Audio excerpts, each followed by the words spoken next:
नाम अफीम हिंदुस्तानी है और आप नाउ नोएडा देख रहे हैं। दिल्ली में जैसे ही बीजेपी की सरकार बनने वाली है, यानी बीजेपी को बम्पर जीत मिली है, वैसे ही बीजेपी अब नया खेल करने के लिए मैदान में आ चुकी है। यानी अब यमुना की सफाई का प्रोसेस जो है वो शुरू हो चुका है। यमुना की सफाई करने के लिए यमुना के अंदर मशीनें जो है वो उतर चुकी हैं। नोएडा और गाजियाबाद से लगी इस यमुना को लेकर विपक्ष लगातार आम आदमी पार्टी को घेर रहा था। यह बात मैं उस वक्त की कर रहा हूं जब आम आदमी पार्टी की सरकार थी, विपक्ष मतलब बीजेपी, और बीजेपी यमुना के मुद्दे को लेकर ही दिल्ली की लड़ाई में कूदी और उन्होंने कहा कि अरविंद केजरीवाल ने करोड़ों रुपए यमुना की सफाई के नाम पर खर्च कर दिए, लेकिन यहां पर अभी तक यमुना की सफाई नहीं हुई है। इस मुद्दे को लेकर देश के पीएम प्रधानमंत्री जब दिल्ली में जो है एक सभा को संबोधित कर रहे थे चुनाव प्रचार में, तब उन्होंने कहा था कि दिल्ली में बहने वाली यमुना की सफाई वो जरूर करवा देंगे। इस बात का वो वादा करके गए थे, जिसको लेकर अब जो है काम वो शुरू हो चुका है। मशीनें जो हैं वो यमुना के अंदर उतर चुकी हैं। हालांकि बड़े वक्त में, यानी बड़ा वक्त तो लगेगा, ज्यादा वक्त लगेगा इसकी सफाई करने के लिए, लेकिन शुरुआत तो हो चुकी है। दिल्ली के कालोनी कुंज के इलाके में ये मशीनें जो है यमुना में देखी गई और सफाई जो है यमुना की अब शुरू हो चुकी है। बीजेपी जो पहला वादा यमुना की सफाई को लेकर जो दिल्ली में आई थी, अब उस पर जो है अमल करती नजर आ रही है। और जानकारी ये भी निकल कर आ रही है कि यमुना को सफाई करने के लिए, यानी यमुना जितने हिस्से में दिल्ली में बह रही है, जो हिस्सा यमुना का दिल्ली में आता है, उसको सफाई करने के लिए पूरी तरीके से तैयार है और पूरी यमुना को साफ करने का बीड़ा अब बीजेपी ने उठा लिया है।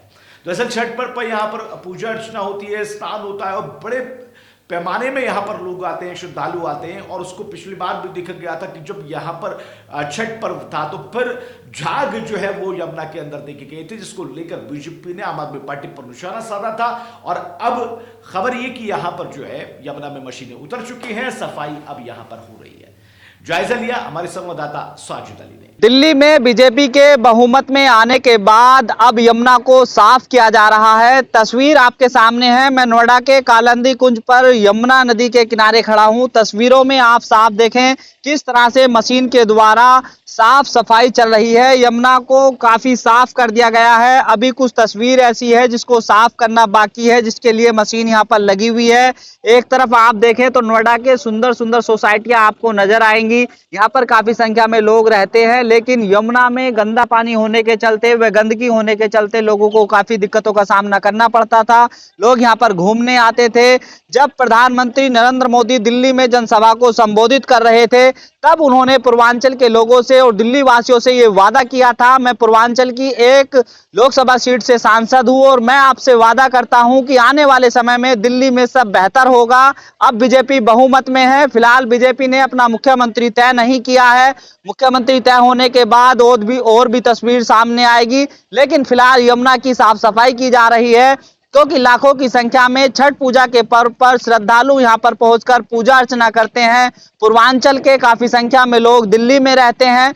प्रधानमंत्री ने उनसे वादा किया था कि हम को लेकर हम गंभीर हैं और यमुना की साफ सफाई की जाएगी। अब साफ सफाई शुरू हो गई है। मशीनों के द्वारा यहां पर साफ सफाई कराई जा रही है। मुख्यमंत्री अभी तय नहीं हुआ है दिल्ली का। जब दिल्ली का मुख्यमंत्री तय हो जाएगा तो और किस तरह से तस्वीर बदलेगी, ये देखने वाली बड़ी बात होगी। लेकिन एक बात और है कि अब यमुना को और साफ दिखने में कितना समय लगेगा, लोग यहाँ पर पहुंचकर कब सेल्फी लेंगे, ये भी एक बड़ी बात रहेगी। नोएडा से नव नोएडा के लिए मैं साजिद अली।